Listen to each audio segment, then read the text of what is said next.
उपमुख्यमंत्री अजित पवार यांच्या बारामतीच्या सभेमध्ये त्यांनी कार्यकर्त्यांवर संताप व्यक्त केला। तुम्ही मतं दिली म्हणजे माझे मालक झालात का? मला सालगडी केले का? असा सवाल त्यांनी विचारलेला आहे। एका कार्यक्रमामध्ये नागरिक अजित पवारांना कामासंदर्भात निवेदन द्यायला आलेले होते आणि यावेळी एका कार्यकर्त्यांना अनेक कामं झाली नसल्याचं म्हटलं आणि यावर अजित पवारांनी आपला संताप व्यक्त केलाय। तर जनता मालक आहे असा चिमटा चंद्रशेखर बावनकुळे यांनी अजित पवार यांना काढलेला आहे।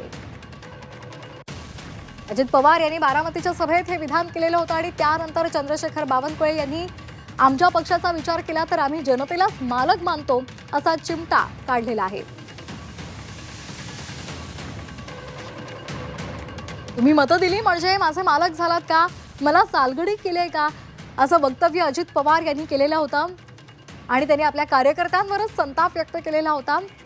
आणि या संपूर्ण प्रकरणानंतर चंद्रशेखर बावनकुळे यांना प्रतिक्रिया विचारली असता जनताच मालक आहे अशी प्रतिक्रिया त्यांनी दिलेली आहे।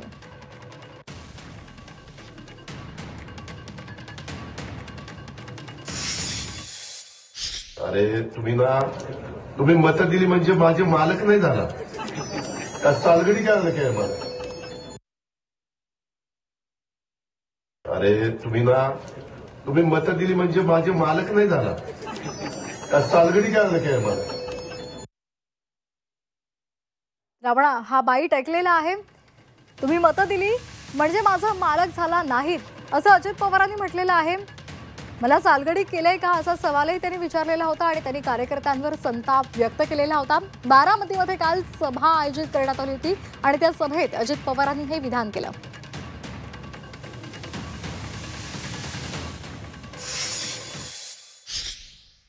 अरे तुम्ही मतं दिली म्हणजे माझे मालक नहीं झाला का? सालगडी काय मला? सरकार की भूमिका है कि जनता ये सर्वोपरि है, जनता ही हमारी मालक है, वही हमारा डिसाइड करती है। हम लोगों की सरकार जनता ने लाई है और जनता जो बोलेंगी, हमने जो जनता को आश्वासन दिए वो पूरे करेंगे। मतों का कर्जा हमने लिया है, मतदान जो भी जनता ने दिया है, लेकिन कर्जा हमने लिया है वोटों का। ये कर्जा पूरा काम करके हमारा संकल्प पूरा करके हमको आगे जाना है।